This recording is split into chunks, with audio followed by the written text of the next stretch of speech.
We are at war.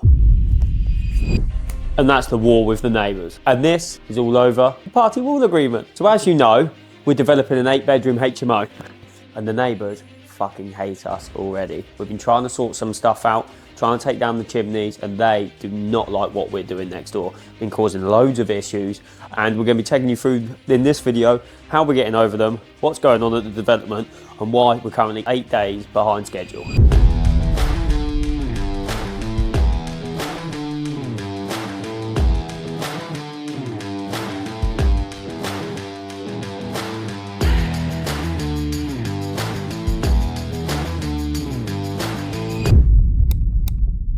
And this is video number 2 of our 12 video series of the Flagship HMO. This neighbour next door, the neighbour upstairs, and this neighbour on the other side are all trying to shut this project down. And we're not having it. We're 8 days behind schedule. There's issues with the party wall agreement. They're trying to put an injunction in to stop our works. We tried to cooperate from the get-go, and they are now having none of it. He's been round threatening my labourers, threatening my builders, intimidating them. The police have been called multiple times. So we are at war. We've seen him outside the property, videoing ours. He's called the police on us himself. We've got issues with the leaseholders, but we've been cooperating with the freeholder who actually owns the whole block. The ironic thing, they're worried about me putting this as a HMO. There's 4 net flats next door. Takes the bloody piss if you ask me. Anyway, let's get into it and let me show you the progress in this HMO so far. So we've taken out this wall, ceilings are all down, acro's all in place. We've got a lot of rubbish to get out. Really, we should have been finished in here by now, and we should be starting the first fix. Door frames have all been taken out. We've got a lot of wallpaper to strip off in this property and come through into the kitchen. Now in the last episode, you saw me start to rip some of this out. All of this is now gone. Ceilings are gone, and we've got the upstairs chimney down as well. So far, we're about 5 grand into this in terms of the rip out, and the one thing we've done on this project, we've actually kept the toilets in this project, which means we're going to save an extra 30 quid a week. And also, it stops the lads going to the pub for a shit and a smoke. This is a standard party wall situation. However, nothing that's been going on has been standard. Physical threats, legal threats, you name it, they've been trying to use every means possible to stop our development. So, we served our notice on time. They've then dissented, not agreed to it, and then they now want their own surveyor appointed. Even though we agreed to have a mutual surveyor, they have now decided, no, we're not going to do this, and trying to put an injunction in to stop our works. Like I said before, we're not letting this stop us. We're going to carry on with everything else we can do, apart from the final piece of removing the chimneys at a later date.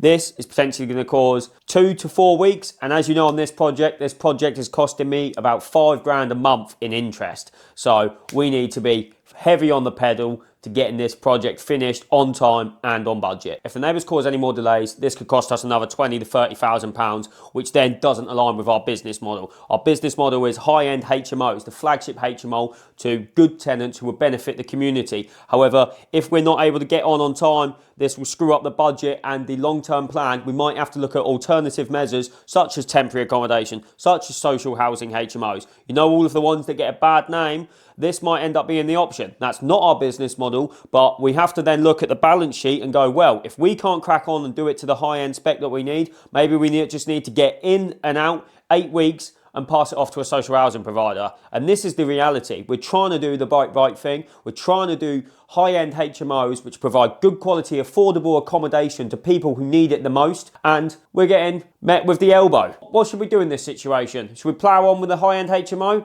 or should we get in and out in 8 weeks? And this is why party wall agreements are really important in your HMOs, and if you're watching at home, you're going to want to pay attention and learn this to save you the aggravation that I'm currently having on this site. You might be wondering why we're even bothering to take down the chimneys. You might be thinking, surely that's a load of effort. It is a little bit of effort, yes, but it's to achieve the room sizes we want. That chimney has taken up best part of 2 square meters worth of usable floor space.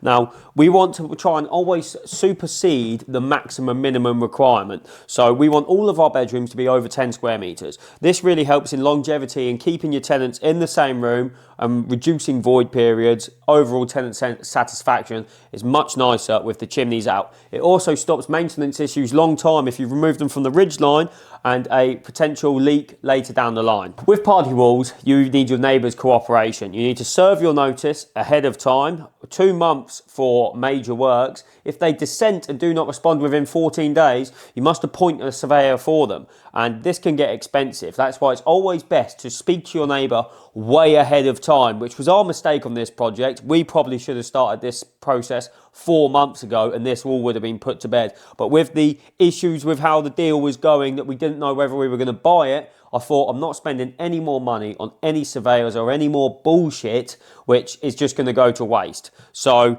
my mistake there, but as always, we are learning with every project and carried us on to the next. And this is also why you need to follow me, you guys at home, is because I'm still learning all of the time and teaching along the way. To do this, we had structural calculations done to support the chimney above the roof line and below the roof line, and remove them internal on the first and second floor. However, when speaking to the upstairs neighbour, he said, oh, why don't you just take them all out? Surely that's best, which is what we had agreed. We've then started the works. They've changed their fucking mind. And be like, no, we want a surveyor, we want this, stop works immediately. So now we're in this awkward stalemate. We're going to be ploughing on regardless, not touching the party wall until this agreement has been finalised. And what can we do in the meantime? We can still carry on with the soft rip out, all of the wallpaper off, and then we can also start getting the first fix and getting the new flooring upstairs and then ploughing on into the loft. Worst case scenario, we end up leaving the chimneys in temporarily whilst this development is going on, and then in a month or 2 months when this has finally been put to bed, we'll just remove them like that. Like I said, there's so much more that we can be getting on with, and we're not stopping these neighbours on our development. We're passionate about this project, we're passionate about helping the housing crisis, and we're not going to let some naysayers talk us out of providing some good deals and some good accommodation. Now, let me show you upstairs. So, this delivery is for all of the timber. This is all for our floor drops upstairs. If you come on up, you'll see a fuckload more of it. Where we're up to up here, we've had the lava and plaster ceilings and walls ripped off. All of the timbers arrived for the lads to start tomorrow morning. We're going to start throwing up the loft dormer. We're going to plough on, and I'm hoping that we're going to be wrapped up with the first fix in here in about 3 to 4 weeks. Plumbers, Sparkies are in on March the 23rd, and I really don't want to cause them a delay like last time on the previous project, because delays cost money and they make the working environment shit. Regardless, we're not letting these neighbours stop our development. We're going straight up into the loft. This loft conversion is probably going to cost around £50,000. However, we get £90,000 per bedroom in terms of end valuation. That is a huge return on investment. And what that also does is it means that we get more rent roll, and these loft rooms are normally massive and the nicest in the house. And this is a relatively cheap way to add extra bedrooms compared to doing rear extensions. Now, always, you should be sweating the asset as much as possible.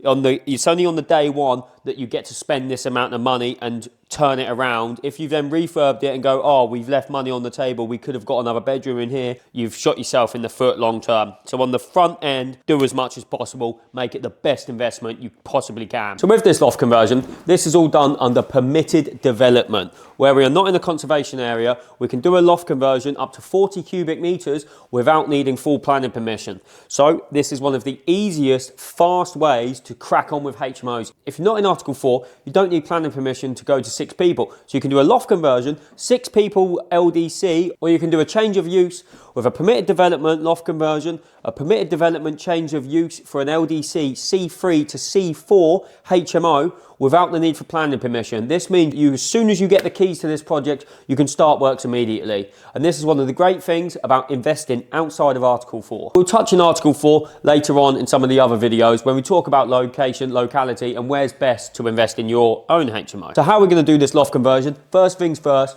we're going to be putting all of this timber to build in our new second floor. After that, we're then going to be raising the roof, doing the loft dormer, L-shaped dormer, up to 40 cubic metres, and this is going to give us our 2 bedrooms, adding £180,000 to this development. The reason we're dropping this floor is all to do with head height. We need a minimum of 2.1 metres from the top of our floor to the bottom of our ridge beam, and this means this floor has to come down. When you're first looking at these projects, you really want to be checking the loft height to see if you can get a loft conversion in straight away. On this project, our loft height is 2.34, which means we'll easily get a loft conversion in here. The reason that we're dropping the floor on this development is to reduce our cubic meterage. Where we can only go 40 cubic metres under permitted development, this is why we're going to lower this floor down, which is going to bring our overall cubic meterage of this development lower and down, meaning the volume can become more, if that makes sense. It is confusing. You're reducing the floor height to gain more cubic meters. So if you think about it like this floor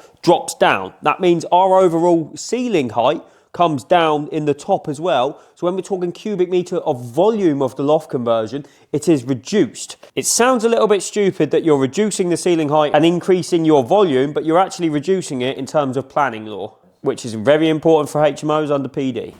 So you might be wondering, where are we going to come to in here? I'll tell you exactly where.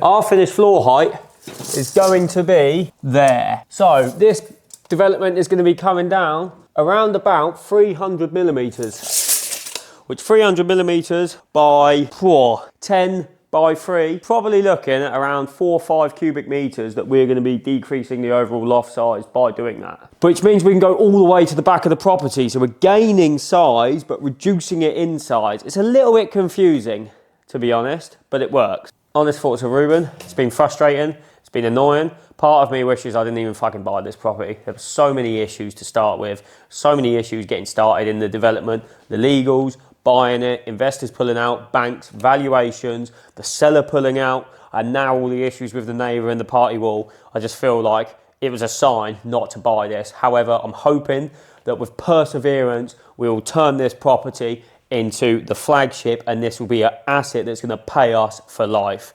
Now, the reason property is hard and so lucrative and so rewarding is because there's so many moving parts. You've got sellers, you've got estate agents, you've got legals, you've got valuers, you've got neighbours, you've got tenants, bridging finance, builders, you name it. Add them all into the bucket and it's just catalyst waiting to pop. Now, if you can crack it and get it right, it will pay you for life. Getting it right is the hard part. And it all comes down to your education. This is why I invested thousands in my education. And this is why I'm now trying to teach everyone else to not make the same mistakes that I've done, and so that I can hopefully save you thousands along the way. Subscribe, follow the journey, and let's keep this thing booming. Let's keep this engine roaring, and I'll take you with me on the full journey. No, I haven't cried. Yeah. We're doing a dedicated interior design on this. We're using someone from HMO Designers, one of their in-house interior designers, who will be doing us a prototype which we can roll out across all of our developments. The thing you don't want to be doing with HMOs is doing everything different. Once you've got your core prototype, then just repeat everything. It means that excess material can then get used on the later developments as well. Keeping costs down is essential on these projects. Stay tuned to find out all of the design updates, but I think we're a little bit far away from getting paint on the walls currently. Now, we might be fighting with the neighbours on this project and arm wrestling over bullshit. However, this is just a small piece of the puzzle of the rest of our developments. I'm going to be taking you to somewhere else now where the development is flying along on time, on budget, and the neighbours are cooperative. Now this is what winning actually looks like.